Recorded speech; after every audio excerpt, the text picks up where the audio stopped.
Hey there. Subscribe to my channel and also press this bell icon so you can get latest video notifications. And this is absolutely free. Introduction. Being smart in business means knowing what's just around the corner. It means thinking ahead and preparing for inevitable changes that will impact the way business is conducted. This is what allows a business to be resilient and to thrive in a changing environment. Digital marketing is no different. In fact, in his book, The Personal MBA, author Josh Kaufman discusses the value of counterfactual simulation. This means imagining future possibilities and then preparing for them. Let's say that you have a big business that is doing well in a specific niche. Maybe you have a company that sells a whey protein shake. The mistake that some big businesses make is to assume that they're too big to fail and to coast along as they are. But what would happen if another company came along and released a better protein shake for a fraction of the price? What if a new source of protein were to be discovered? What if a study revealed that whey protein was bad for us? Any of these things could happen and could completely shake up even the most established business. The smart company, though, will already have considered these eventualities and prepared for them. This is counterfactual simulation. It's thinking about what's just around the corner and then preparing for those possibilities. As digital marketers, that means thinking about things that could impact on the face of marketing. And one of the things that could have the biggest impact of all? Artificial intelligence. AI and machine learning have the potential to completely change the face of internet marketing, rendering many older strategies obsolete even. Only by preparing for those changes can you ensure that your websites manage to hold their position in the SERPs, that your advertising campaigns remain profitable, and that your services remain relevant. And a lot of this stuff isn't just speculation. It's happening right now. AI is already making huge waves even though you may not realize it yet. It's affecting the way that SEO works, the tools and software we use, and the way that ads are displayed. AI is able to think faster and smarter than any human, and that's especially true when it comes to internet marketing, which is a data-driven pursuit. An AI marketer can create endless amounts of content in a second, doing the work of hundreds of humans. All of that content will be perfectly catered toward the target demographic. AI will run Google. It will manage entire business models. It will run AdWords. And it will run new tools we haven't even dreamed up yet. The digital marketing singularity is just around the corner. This training will help you to prepare and explain several concepts. AI versus machine learning. How to conduct SEO now that Google is an AI-first company. Chatbots. Programmatic advertising. Big data, RankBrain, digital assistants, data science, SQL, latent semantic indexing, and the future of internet marketing. In this training, you will gain a crystal ball with which to gaze into the future of internet marketing and to ensure that you are ready for all those changes when they come. By the end, you'll be better prepared and in a better position than 99.9% of other marketers. What is AI and machine learning? Before we go further, we should first take a look at precisely what AI and machine learning actually are. These are two related but also distinct terms which often get confused. Both will impact on marketing, but in different and unique ways. AI then is artificial intelligence. That means software and hardware designed to act and appear intelligent. Such software is capable of making meaningful choices and conducting activities that we would normally consider the domain of humans. AI comes in two broad flavors. One is weak AI, which is also known as narrow AI. Weak AI is essentially a form of AI that is designed to perform a specific job. An example of this is the self-driving car. This form of AI is capable of knowing the positions of countless cars on the road and being able to respond by steering, accelerating, braking, etc. If you were to watch a self-driving car from the outside, you might think a human were driving. In that way, it does a job that would normally be considered a human role. But at the same time, you can't speak with a self-driving car and you can't ask it how it's feeling. A self-driving car would certainly not pass the Turing test. Note, the Turing test is a test designed to measure the effectiveness of an AI. If you talk to an AI on a chat app and you don't know that it isn't human, then it is considered to have passed the Turing test. Another example of weak AI is used when creating bad guys in computer games. These use programming in order to behave in a human-like manner and to provide a challenge for the player. However, the code is only useful in the context of the video game, and so it's not about to turn into Skynet anytime soon. Weak AI might not sound as exciting, but it is being used for a huge range of extremely exciting things, from helping to treat disease to improving the economy. Conversely, the type of AI that we often see in science fiction is what we know as general AI. This is AI that doesn't just have one purpose, but that is designed to do everything that a human might be able to do. So you can play a word game with this AI, ask it how it's feeling, or get it to look up something useful. An example of a general AI is DeepMind, owned by Google. DeepMind is a company that has developed a neural network that employs general learning algorithms to learn a huge range of different skills. Many AIs, such as IBM's Watson, are actually pre-programmed. That means that they work using a kind of flowchart and will answer questions with the same answer every time. On the other hand, DeepMind is apparently able to think and respond via a convolutional neural network. Certain behaviors are reinforced and encouraged, and these will begin to become more prominent. This isn't a perfect simulation of how a human brain works. Cognitive behavioral psychology teaches us the importance of having internal dialogues and models for thinking. However, it is the closest thing we currently have to a true general intelligence. Machine learning. Machine learning, on the other hand, works differently. Machine learning utilizes huge data sets in order to gain surprising and almost frightening capabilities at times. Machine learning essentially allows a piece of software to be trained. An obvious example of this would be computer vision. Computer vision describes the ability that some machines have to understand visual information. An example is Google Lens, which can tell you what you're pointing your phone's camera at, whether that's a type of flower or a product you can buy in stores. Computer vision is necessary for self-driving cars to successfully navigate their environments, and is used by apps like Snapchat, which use filters to change people's faces. How do these work? By looking at thousands and thousands of pictures of every type of object. While the machine learning algorithm will never understand what it is looking at, it can look for patterns in the data, which will then be used to identify those objects in the future. For example, it might notice that faces are typically oval in shape, with a dark patch of hair on top. It then knows that if it sees an oval shape with a dark patch at the top, it's possibly looking at a face. Machine learning has huge potential in just about every field. In the future, it can be used to diagnose diseases more accurately than a human doctor, to advise on financial decisions, to identify fraudulent bank transfers, and much more. All of this has huge potential implications for internet marketing, and that's what we'll be exploring in the following videos. Google as an AI-first company. A while ago now, Google announced that it had become an AI-first company. While that may sound like meaningless marketing babble, the truth is that this determination actually has huge potential repercussions for marketers, businesses, and SEO. Firstly, what does Google mean by this? Meet the new, smarter Google. You might think of Google as a search-first company. The first product that Google provided was a search engine, and that is still what most of us associate with the company. Traditionally, Google's search engine did not work much like an AI. Rather, search worked by attempting to match search terms with the content in an article. This is why the advice for SEOs was to insert lots of key phrases into their articles so that Google's spiders could read that content and quickly identify that it would be a good match for what the person was searching for. As we all know, this didn't work out perfectly for Google. Lots of unscrupulous marketers abused the system by inserting hundreds of search terms into every article, which in turn meant that content Google would show to the user would be garbled and unreadable. That's why, over time, Google has begun to work more and more like an AI. Now, Google no longer attempts to look for exact keyword matches. Instead, Google tries to answer questions that you ask it. It does this by trying to understand what the user is looking for along with the context, and then to provide relevant answers through its search. RankBrain. Google is able to do this through machine learning.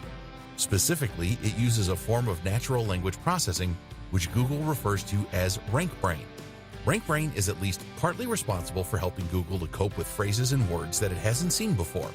If RankBrain identifies a word it isn't familiar with, then it can guess what it might mean based on context and based on its usage elsewhere. This helps Google to deal with unusual searches that it hasn't seen before, without simply matching search terms to content in articles. Search queries are turned into word vectors called distributed representation. These are words and phrases that are close to each other in meaning and context. RankBrain will then try to map the query into words it understands or clusters of similar words. From there, it insinuates what the searcher actually means and is looking for, and provides results on that basis. RankBrain also understands the relationships between words and the way that they work together. At one point, joining words such as the or and were ignored by Google. Now, Google understands the importance of these phrases and the way in which they impact on the intent of the user. Like all the best machine learning algorithms, RankBrain attempts to improve over time and adapt to users. It can see which results get clicked the most and thereby know when it is doing well and when it is getting things wrong. As such, it is able to improve search results for any given keyword quickly through algorithmic testing, which is helping to weed out low-quality content that attempts to game the system. RankBrain works using a Tensor Processing Unit, TPU, which is an AI-specific piece of hardware stored in Google's data centers. This is a specific chip that is better able to handle the specific challenges of machine learning tasks. Google's further plans. Over the past few years, Google may have seemingly diversified. It now makes smartphones, it now makes self-driving cars, and it now makes apps like Google Lens. But at the heart of all these initiatives is some form of AI or machine learning. Google Lens uses machine learning to identify objects in a scene and allow users to that way search the real world around them. Self-driving cars, of course, are highly reliant of various forms of AI. And the Google Pixel phones? Arguably, their main focus is putting Google Assistant in everyone's pockets. And this is the real clue as to what Google is up to. Google Assistant is an AI and virtual assistant that users can use to get weather reports, to book taxis, to play music, and much more. Google Assistant uses a combination of machine learning to detect human language, for example, and AI in order to provide useful results and speak in a natural manner. Google Assistant is closely integrated with Google Search. You can ask Google Assistant a question like, "Who started Iron Man?" and it will give you a natural answer. It does this by first using machine learning to turn your speech into a string, then by using Google Search in order to look up useful answers, which involves machine learning in the form of RankBrain. Then by using narrow AI to extract the most useful answers from the best web pages, and then by using another form of narrow AI to provide the response in a natural sounding manner, which is designed to appear like general AI. Much of this is carried out not on the device that you're speaking to, but on Google's TPU located in the cloud. What does all this mean for marketers? So what does all this mean for marketers? Simple.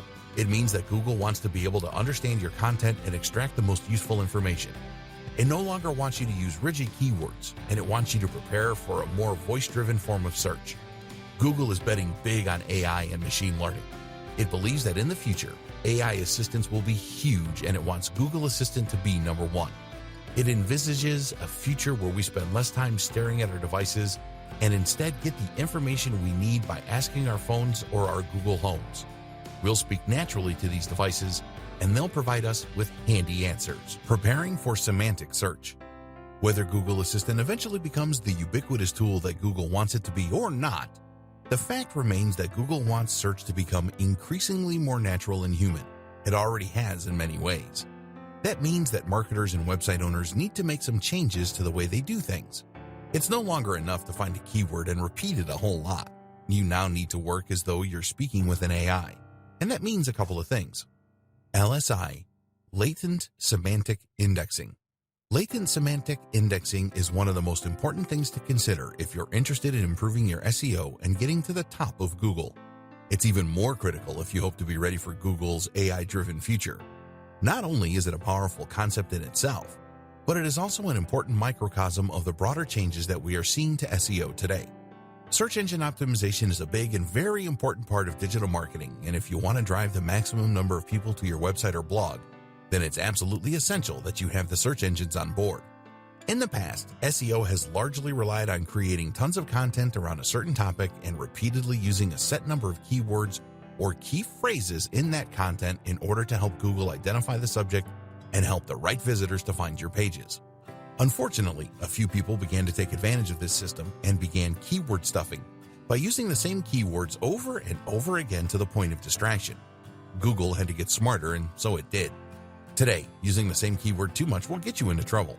So what does Google do instead? It looks at context and the broader subject of the article. In other words, it looks for synonyms and related terms, and this also gives it the ability to better understand what your page is about. For instance, Google will search for synonyms for the word car, but it won't search for synonyms for the word car. For example, If you had written an article about decision trees, then in the past, Google could theoretically have gotten confused and brought your site up as a result when someone searched for trees. It may have thought you were talking about decisions about trees. Now, though, it can look for related terms like flowchart and thus help to more accurately match article to reader. LSI actually comes from mathematics and uses a technique called singular value decomposition. This means that it will scan unstructured data and look for the relationships between the words and concepts within. How to handle LSI? So, how do you make sure your site is LSI optimized? Short answer, you don't. While it is obviously tempting for SEO companies to now start offering their LSI optimized services, the truth is that you should have been doing this all along and without thinking about it. That's what the best web marketers like Andre Illison have always recommended, and it's what Matt Cutts advises as well. In short, writing naturally should mean that you are including synonyms and related topics. Otherwise, your writing is going to sound pretty repetitive. The moral is what it's always been: stop double guessing and just write for the reader. This is something we'll come back to again and again with regards to preparing for a smarter Google. But there are also some other tips you can keep in mind if you want to ensure that Google knows what you're talking about. First, make sure that you use more than one search phrase. It's a good idea for a whole host of reasons to use a combination of different search terms rather than targeting just a single one. Seeing as Google will often show results that don't use the exact key phrase the person searched for, it makes sense to try and include a few popular iterations of the same term. Likewise, you should make sure to use good and varied vocabulary around the topic. This helps to better demonstrate the context and the subject matter of your article. Rather than filling an article with random synonyms, think instead about words that would often occur alongside the topic you're working with, such as our earlier example of flowcharts. This is called co-occurrence, and it's the kind of thing that machine learning algorithms love. Structured data. The other big concept that SEOs need to consider in order to be ready for the AI Google of the future is schema markups, also known as structured data, also known as rich data. Remember, Google's aim is to enable Assistant to answer natural language questions with useful responses, which will draw on information found on the web. Google doesn't just want to pull up a list of useful search results. It wants to be able to answer questions. So if someone asks how to make bolognese, it will simply read out the ingredients. In order to do this, Google needs to be able to find that most relevant information in a passage of text and then pull out the specific answer. This takes the concept of RankBrain to the next level, allowing it to understand not just what an article is about, but how each paragraph in that article functions. The problem is that Google's AI can't quite do this yet, at least not well enough to be able to usefully provide answers for people without occasionally including complete nonsense. That's where schema markups come in. The idea of a schema markup is to essentially annotate your articles and blog posts by telling Google what each bit is and what it does. Essentially, you're saying this is a list of ingredients, or this is a user rating. This also helps Google to provide what are known as rich snippets. Rich snippets are search results on the SERP's search engine result pages that include more than just a meta description. You might see a search result listed, for instance, that also includes bullet point steps, or that includes ingredients for the meal. This way, the user can see the information they're looking for without even needing to leave that website. How to use markups. Markups look a lot like HTML. Here's an example of what this might look like. That is basically telling Google that you are talking about a local business, the Candle Factory. You can also use schema to highlight product names, authors, aggregate ratings, software applications, restaurants, movies, and much more. To use this information, you can either look up the HTML code and implement it yourself, or you can use Google's handy markup helper, https://www.google.com/markup-helper/u/0. Here you will simply share the URL of the page you want to mark up, and it will then provide you with the opportunity to create the necessary tags. There are also plugins you can use to the same end through WordPress. The good and the bad of schema markups. The savvy among you may have noticed some worrying issues with schema markups. Specifically, they encourage people not to visit your website. Let's say you have a recipes website and you included an article on cooking bolognese. You probably did this hoping that people would search for it on Google, find your website, and then visit your page in order to read about it. In doing so, they might also click on a few ads, they might buy an affiliate product, or they might just remember your brand so they come back again in the future. But if Google simply takes your key information and shares it, then there is no real incentive for them to actually visit your webpage. As such, there's no chance that they will click on your ads or buy your products. They'll not even know that the information came from your website. Essentially, Google is this way using our intellectual property without any remuneration, which has upset a lot of webmasters, businesses, and marketers. So should you avoid using these features altogether? Unfortunately, that is not really an option. Remember, Google also uses markups in order to provide rich snippets. These are the more media-rich search listings, which include things like star ratings, images, bullet points, and more. These really help a web page to stand out in the SRPs and thereby ensure that more people click on that listing. And while you might not get any benefit from having Google read your ingredients out, if you don't include markup language, then it will just get that same information from one of your competitors. Google wants to use schema markups, and that means that it will likely reward those sites that do with a little SEO boost. For all those reasons, it's essential that you keep using this strategy, even though you might be giving Google free information in doing so. In the future, if more and more people talk to their Google Assistant rather than browsing the web for information, then there's a good chance Google might need to rethink its policy, lest it face a rather big backlash from content creators. You might hear the term big data thrown around a lot and not fully understand what is meant by it. In this video, you will be enlightened and learn how big data can help you and your business both now and in the future. Essentially, big data is nothing more than large data sets. These large data sets are increasingly common online, seeing as everything online is easy to measure and document. If you think about a company like Google, it has immense data sets that it works from, describing the search history of billions of users. But even a standard website that gets 1,000 visitors a day will work with huge amounts of information. A website will naturally record each of those visits and will also store data about each one, such as the country of origin and the length of time spent on the site. In a few weeks, this data will likely crash a lot of spreadsheet software. The reason that big data is featured in so many discussions is that it is very difficult to handle. Making sense of such huge amounts of information requires a lot of smart math, while simply storing and handling that kind of data requires a lot of storage and computational power. But the potential value of big data is also absolutely huge. Big data provides patterns and insights that you simply can't get by observing a few users. This is essentially how machine learning works, by looking for patterns in massive data sets. The difference is that this is being leveraged in a slightly different way. Predictive modeling. Predictive modeling is a process that involves data mining and probability to forecast potential future outcomes. A model is created using a number of predictors. Predictors are variables that are thought to influence future results. Once data is collected for these predictors, a statistical model can be created. That might use a simple linear equation, or it might use complex neural networks. Either way, statistical analysis can then be used in order to make predictions about how things are likely to go in the future. With regards to marketing, this can help provide better customer insights, better lead scoring, campaign nurturing, upselling and cross-selling, personalized product recommendations, and more. Amazon is an example of a site that uses big data in order to provide personalized product recommendations. Amazon doesn't just use a database of items grouped together, which would be almost impossible to maintain, but rather generates data automatically from every single transaction and sale, and then looks for patterns. It will see what products tend to be bought together, there's that co-occurrence again, and can therefore use this information to show items that it thinks a user might want to buy next. Likewise, when it comes to lead scoring, big data can be immensely useful. Lead scoring means understanding which leads are likely ready to purchase and which are not.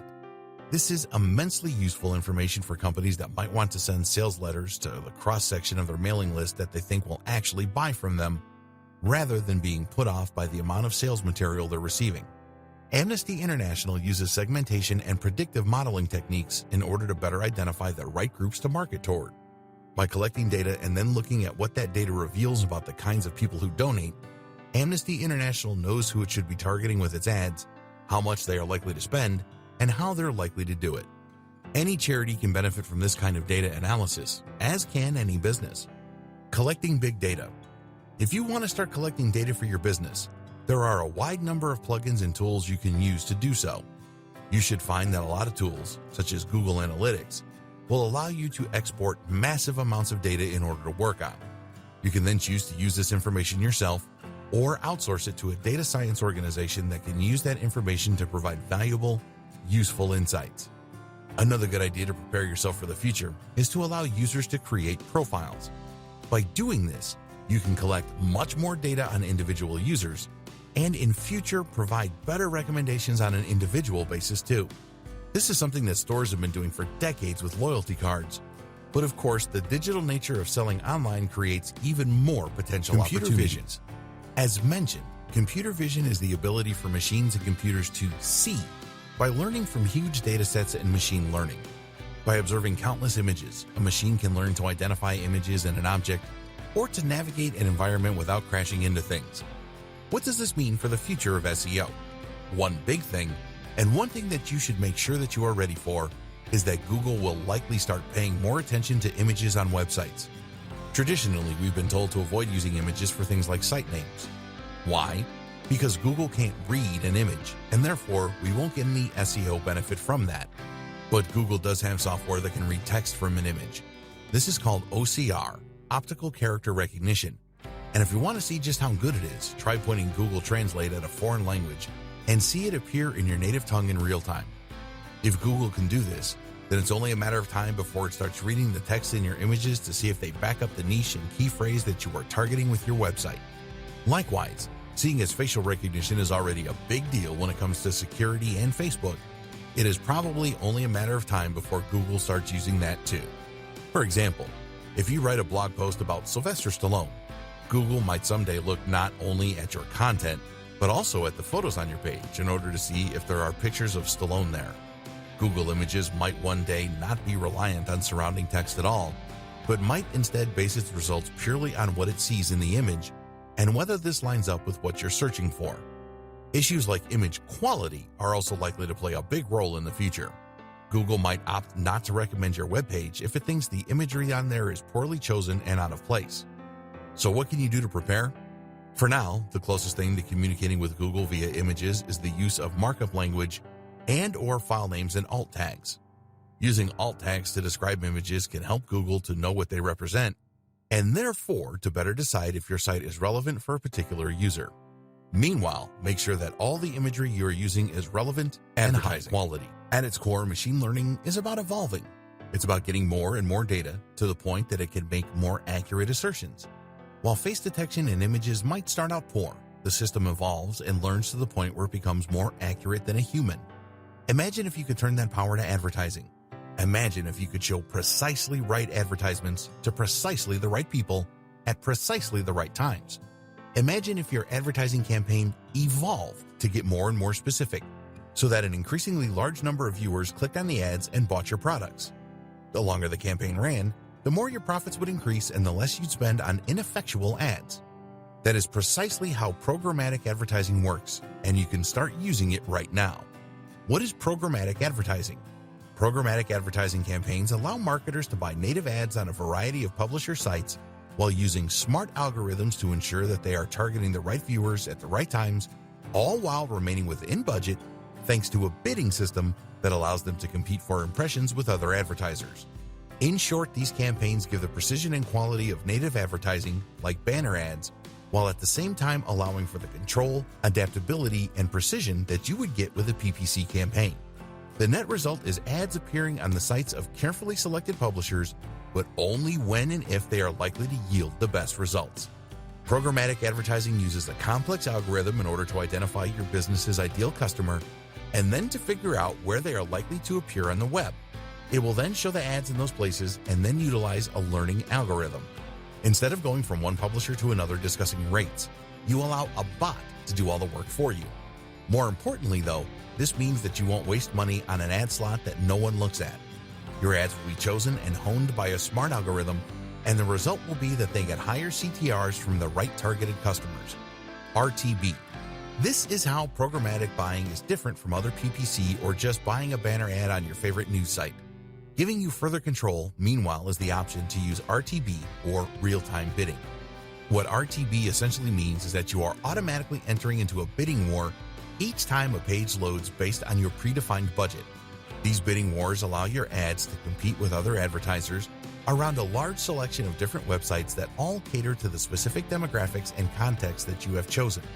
In other words, you will define that you want to target sports sites catering to an audience of males in their 20s to 40s, and from there your ads will appear across a selection of those websites, which you can still curate in some cases if you wish, based on the outcome of each little bid. This allows you to target your audience across a range of different sites and to avoid paying too much to do so. On the other hand, direct buying is essentially a bulk order of impressions from a specific website or websites such as ESPN. You can still filter your impressions by a range of factors such as location or browser, but essentially you will be targeting a specific site and securing a place on that precise spot. Direct buying is effectively a little more like advertising with a banner ad, while RTB is a little closer to the PPC model. Here you bid for spots across a range of websites, while still having a little more control. Deciding what will work best for you will depend on a number of factors. For instance, your budget is going to come into play, as direct buying tends to be more expensive because lower CPIs won't have as many opportunities to appear. It's also worth considering that RTB gives you more flexibility, more data, and more control. You can identify which sites are working best for you, at which times, and for which viewers, and then you can further tailor your approach accordingly. On the other hand, though, if you bid too low using RTB, then you risk your ads not appearing at all. This is in direct contrast to direct buys, which essentially guarantee you your ad spot and that you will eventually be certain to get that number of impressions. This is useful for a company with more concrete goals and a fixed timescale. Likewise, with direct buying, you will be able to more tightly control where your advertising appears and forge a closer relationship between your brand and that of the publisher. So different approaches will work for different marketers and for different purposes. Your job is to decide which works best for you, and the best way to do that may be to dip your toe in and try them out for yourself. How to be more successful with programmatic buying. Programmatic advertising has very quickly risen to prominence in the online marketing industry and is an important new tool for any business that wants to reach a bigger audience. That said, though, even the best programmatic tools are only as effective as the people controlling them, so before you get ahead of yourself, consider these 4 crucial tips to ensure your success. Don't forget the creative component. No matter how well targeted your ads are or how smart your campaign is in terms of exposure, if you haven't invested in the creative aspect, then those ads are going to fall flat. Design your ads well and test to see which designs work best. Likewise, think about your brand identity and how you can strengthen this even through ads that don't get clicked. Choose a programmatic partner who can help you with this aspect. Consider audience and context. Before choosing which publishers to work with, you need to look at the audience they are attracting as well as the context. The ideal partner will be a site that writes about topics related to yours and targets the precise same demographic you are. In some cases, though, you won't be able to find both, and thus you will need to select publishers that provide the best balance. And don't be tempted to ignore context in these situations, because studies show that the same person is far more likely to click on an ad for golf clubs when they are on a golfing website compared with a news site. More to the point, someone who wants a wedding dress is only going to want that wedding dress during a particular time in their life, and this really demonstrates the importance of context. Be willing to spend to begin with. The beauty of programmatic advertising is that you can directly manage your spending in real time to ensure you get the maximum exposure whatever your budget. However, it is highly recommended that you start out with a higher spending limit than you intend to continue with, as this will enable you to more quickly identify what works and what doesn't. Remember, you want more data, and that means you want more clicks. As you tweak your campaign in response to stats and ROI, you will get closer and closer to the optimum setup, but if you don't spend the money up front, then you won't be able to tell if your campaign is working because you won't win enough bids. Spend a little up front and you'll save money in the long run once you settle into your groove. Make sure your ads fit in. The downside of any automated advertising campaign is that you can lose that personal touch. The benefits that come from working with a publisher to develop an advertising campaign that matches the tone and appearance of their overall site, and that they will help to promote throughout their content. Unfortunately, native advertising is difficult to scale, which is why so many automatic platforms are popular. To be successful with programmatic advertising, this is something you need to consider. Your ad is targeting the right people, on the right devices in the right context. But is it the right fit for the job? This ad needs to look like a native ad in the same way that a banner ad would. Creating ads that will blend into a number of environments is one way to do this. Another is to choose a tool that allows you to select the brands you want to work with and then to choose those that are already closely aligned with your own goals Email and marketing. style. The key to success on the web is not just to gain traffic, but also to control that traffic. What does that mean? It means that you need to know how to decide which of your visitors you want to talk to at any time. It means that you need to understand your visitors and to know what they are thinking, what their moods are, and what they're interested in at any given time. And it means you need to know how and when to strike when it comes to selling products or encouraging people to sign up to your mailing list. This is a theme we've seen come up time and again with machine learning and AI, and email marketing is no different. You can do all this by building a mailing list and then segmenting that list. First, let's go over the basics of email marketing again for those that aren't familiar. Email marketing is, of course, the process of marketing via email. In other words, this means you're going to be building a big list, a collection of emails, and you'll do this by asking visitors to your site to share their contact details when they land on your homepage. This in turn requires an autoresponder. An autoresponder is a tool that you use to create email forms and then to manage all of the contacts on your list. You can use the form somewhere on your page to let people input their details, and you'll use the autoresponder to actually send all your emails. It should be immediately apparent what the value of this is. Sending all your emails manually using Gmail or another web client is not easy and would likely result in many not getting delivered. You'd have to send lots of different emails for longer lists, and you need to manually manage any requests to subscribe or unsubscribe. An autoresponder manages all of that for you, so you just need to write one email and then click send. The other benefit of an autoresponder is that it can collect data for you and use that information to do a range of different things. For example, an autoresponder can show you the percentage of subscribers who actually open your emails. If your email subject headings aren't successfully encouraging people to read, then you can identify this problem and work on a solution. Suddenly, we're using a data-driven approach and machine learning again. You can then see all the visitors who did read a given message in one place, or choose to see all the ones that didn't. You can see the open rate for different individual visitors, and you organize your list by different factors. That's another handy thing about using an autoresponder. It will allow you to grab more information using the form embedded on your page, and that information can then be used to group your visitors. Want to just message the men? Go for it. Want to just message the people over 30? You can do that too. Or how about having multiple different mailing lists for different brands, or even for different products? All of this can be accomplished using just a single autoresponder. And of course, this kind of control and automation opens up all sorts of possibilities when it comes to AI and machine learning for marketers, lead warmth, and email segmentation. The true power of all this information comes from being able to use that data in order to pick and choose who your messages go to. For instance, you can decide that you want to send an email only to people who fall into particular categories. What we're interested in to begin with is sending emails based on engagement, retention, and lead warmth. A lead is anyone who has shown some kind of interest in buying from you. That means that anyone who has signed up to your mailing list can be considered a lead because they have demonstrated an interest simply by doing this.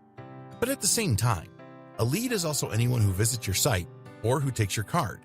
This is a cold lead, whereas someone who actually gives you their contact details is a warm lead. Leads get warmer the more interest they show in what you do and what you're selling. And the warmer a lead is, the more likely they are to buy from you. In fact, this is the true and most useful purpose of having a mailing list to begin with. It allows you to take your ice-cold leads and turn them into warm leads and then paying customers. I always liken this to asking for someone's phone number. If you were just to walk up to someone in a club and ask for their number, they'd likely just tell you to go away. Why would they give you their number when they know nothing about you and have shown no interest in you? First, you need to chat to them and let them get to know you. If they look at you and smile, they're a cold lead. If they respond to your witty banter and tell you their name, they're a warm lead. If they've kissed you or let you buy them a drink, they're a hot lead. And once they're hot, you can ask for their number. This is all about timing. Time this wrong, and they're not going to give you their number because you haven't laid the groundwork.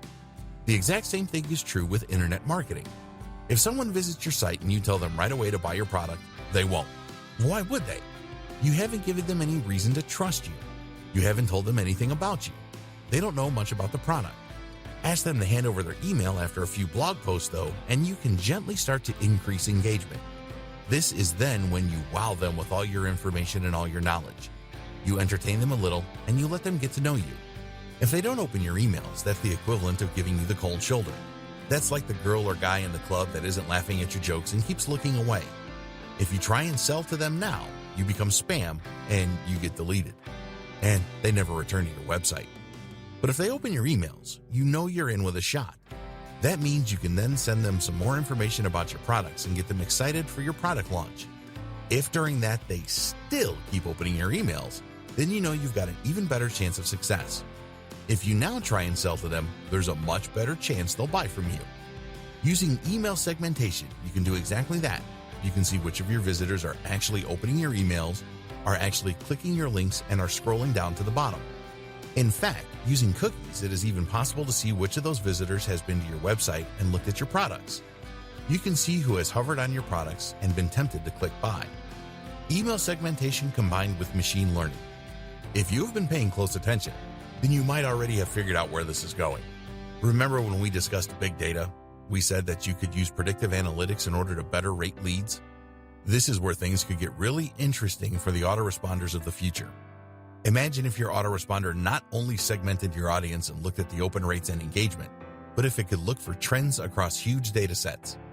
In other words, what if your autoresponder recorded every single person who bought from you and assessed what actions they usually took first? This would allow that machine learning algorithm to better spot when a user is behaving like someone ready to buy and to send them a message tailored to encourage that purchase. This could be combined with smart recommendations in order to improve their likelihood of buying even more. This is already being used by some big brands, so it's only a matter of time until more of us get access to this same amount of precision. Tips marketers can follow now. For any of that to work, you also need to make sure that people are signing up to your mailing list in the first place. Again, this will help us to prepare for the AI-powered future. There are a few ways you can encourage this. Firstly, make sure that you show your mailing list wherever you can. At the very least, that should mean that your mailing list is shown at the bottom of your post. At the same time, though, you can also place this in the sidebar so that your list is visible on every page of your site. Another tip is to make sure that you draw attention to it. A mistake a lot of people make is to create their mailing list and then just hope that people see it. Far more effective is to occasionally tell people about it and to explain in your post why it's a good opportunity and why people should be excited to sign up. Here's the thing though, you should always be honest. The aim of a mailing list is not to grow it as much as you possibly can. Instead, the aim is to grow it as much as you can with only highly targeted visitors. If your visitors have no interest in what you're offering through your list, then you will just frustrate them and effectively be spamming. Chatbots are an increasingly popular tool for marketers, business owners, and webmasters. So what is a chatbot? Essentially, a chatbot is a minuscule AI that will normally live on a website and which then be able to answer questions and engage in basic conversation. Very often, chatbots are used in customer service. This way, a website can answer commonly asked questions and significantly lighten the load on its customer service team. The company can provide the support it wants to for its buyers without spending a huge amount on extra members of staff and call centers. But a chatbot can be much more than just customer support. Chatbots are just as effective in marketing and can be extremely effective at increasing sales and profits. Chatbots are particularly effective at kickstarting a sales process by welcoming visitors to a website and asking them what they're looking for. Instead of relying on UX to try and guide the visitor to the right part of the page, a chatbot can instead simply ask what they are hoping to buy and then take them to that page. What's more is that it can provide useful recommendations, perhaps informed by previous buying history, and it can reduce any concerns that users might have. Chatbots can even get information from customers by asking them their budget or what it is they're looking for. Even if they don't buy, you now understand their intent, and you can use this information to hone your marketing strategy further. Some pundits argue that in the next few years, 85% of business might be done through chatbots. So how can you get started? 80% of businesses say they want chatbots in place by 2020. Facebook chatbots. One option is to invest in a Facebook chatbot. There are plenty of sites and services online that will sell these for you. Facebook Messenger is a new frontier for a lot of small businesses. While it has crept under the radar for many marketers, the numbers speak for themselves. Facebook Messenger is currently used by over 1.2 billion people. That's 11% of the entire human population. And what makes Messenger even more powerful is that it can be embedded into your website. Over 20 million pages use messaging, and that number is growing. This provides a very simple and easy way to communicate with your visitors, to answer their queries, and to help convert traffic into sales. But you can't be available 24/7 to cater to all your visitors' needs, and this is where a chatbot comes in. This is a basic AI that can tend to your customers and help to provide a more personal experience while answering basic questions. This is a hugely powerful tool for businesses, as it means you'll no longer lose visitors that struggle to find their way around the website or to get the information they need. Imagine if customers could order food by just sending a Facebook message and then answering a few automated questions. Or what if a business could access your expert legal advice without ever needing to speak to you in person? All of this is possible in the near future. Facebook chatbots can even be proactive by sending messages to potential customers. You need to be extremely careful with this, seeing as it can be seen as spam. But if you have an automated system that's able to reach out to potential buyers at just the right time with a carefully crafted message, this can be huge for business. Other types of chatbot. Of course, not all chatbots are Facebook chatbots. There are many other ways to implement chatbots into a website, from creating them from scratch using homemade software, to using them to respond to emails or Developing SMS. Your AI skills using SQL. If you want to ensure you aren't left behind by developments in AI and machine learning, then it may pay to learn relevant skills that you can use to implement your own strategies. At least by understanding the tools used in AI and machine learning, you will be able to navigate these new horizons and make smarter decisions for your business. One of the key concepts to understand then is SQL. SQL stands for Structured Query Language and is a declarative language that is used to store and retrieve information from a database. If that sounds like gobbledygook, it basically provides a set of commands you can use to manipulate large data sets. SQL is crucial for data science and machine learning. It takes a number of forms, such as MySQL, SQL Server, and SQLite. Each uses a slightly different dialect to achieve the same thing: interact with relational databases. Relational databases consist of numerous tables like you see in Excel, with columns and rows. So if you had a lot of visitors to your website, you might fill out their data across rows such as name, age, contact details, etc. Pull out any given visitor, and it will bring their details up so that you're ready to call them and market to them. SQL then allows you to do things like creating whole new tables or inserting new rows, columns, or cells. You can do this with simple commands like create table and insert into. To make a new database, you first need to use a command to make it, and from there, you can then begin inserting tables like so.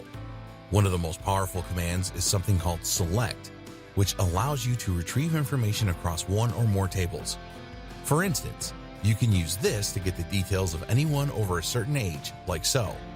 Group by is a command that lets you group results according to certain conditions. Cursors let us move through sets of data and make changes. While this all might seem quite simple, combined with huge amounts of data, these simple commands can yield fascinating results and be extremely useful in informing future decisions. This is essential how machine learning works. And if you ever want to work as a data scientist to employ big data solutions or machine learning applications, this is what you will need to know. How to future-proof your marketing. Over the course of this training, we've examined a large number of different types of AI and machine learning in the context of digital marketing. The objective of all this has been to help you better prepare for the future. You know that you should start collecting as much data as possible right now, that you need to add schema markups to your site, that you should be using LSI, that you could benefit from a chatbot. You even know a little bit about SQL, just in case you ever decide to get involved behind the scenes.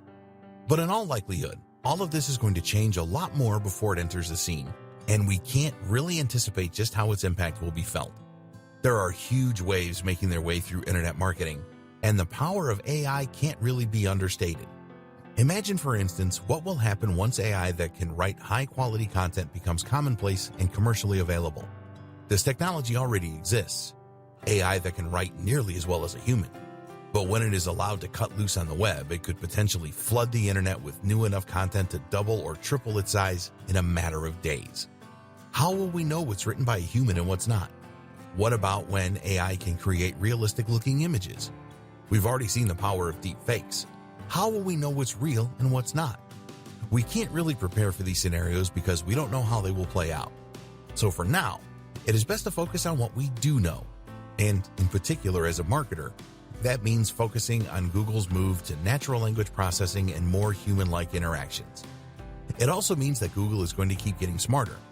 Google used to look for keyword matches, but now it actually understands the meaning of a website and can use many more metrics in order to understand whether it is high or low quality and whether it is delivering on what it claims to do. In fact, Google likely has the potential to become the most powerful AI on the planet, owing to the huge amount of information it has access to and the huge resources that the company pour into it. This makes it increasingly difficult to game the system or to try and trick Google. The best thing we can do then, make the best quality content we can. As Google becomes more and more human, writing for Google and writing for the reader will mean essentially the same thing. It's time we started focusing on great quality content and on providing real value. The key thing to remember is that Google serves its customers first and foremost. Who are its customers? The users who use it to find information and entertainment. Google wants people to keep using its search, and as such, it needs to make sure it consistently brings up only the most relevant and interesting information. As long as you are concerned with creating great quality content for your readers, then your goals and Google's will be aligned. Thus, each time it gets a little bit smarter, that will work to your favor instead of being something you need to worry about. As Google gets smarter, it will find more ways of identifying the best quality content. And so, if you're focused on delivering that, Google will find more ways of connecting you with your audience. Combine this with more data collection and a generally more data-driven approach to marketing, and you'll be ready for the future. Hey there. Subscribe to my channel and also press this bell icon so you can get latest video notifications. And this is absolutely free.